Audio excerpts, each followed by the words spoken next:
आज मैं इस कुरान पाक को हाथ में लेकर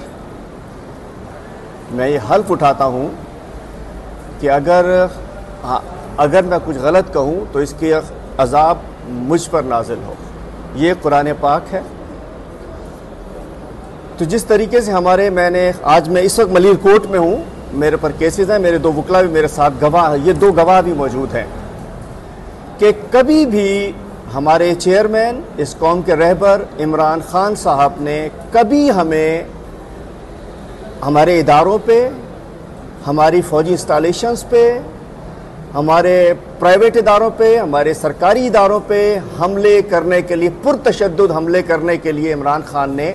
कभी नहीं उकसाया। ये मैं हलफ के ऊपर कह रहा हूँ, और मैं सिंध का सदर भी हूँ, और मैं मेंबर कोर कमेटी भी हूँ, और मैं कायदे हिज़्ब इख्तिलाफ भी था जिन दिनों ये सब कुछ चल रहा था। ये मैं हलफ से कह रहा हूँ। और मैं दूसरा ये भी हलफ उठाना चाहता हूँ कि जब कभी इह्तिमाल होता था, जैसे कि जब 25 मई को इह्तिमाल था कि शायद कोई झगड़ा हो सकता है पार्लियामेंट में जब हम जा रहे थे, उस वक्त भी वापस गए थे इमरान खान साहब के खुदा न खास्ता कोई नुकसान ना पहुँचे। तो ये जो आजकल एक वीडियोस आ रही हैं, और उस्मान डार की वीडियो आई जो मैंने जेल से बाहर आता हूँ तो मुझे पता चलती है, जिसमें उन्होंने कहा कि शायद इमरान खान साहब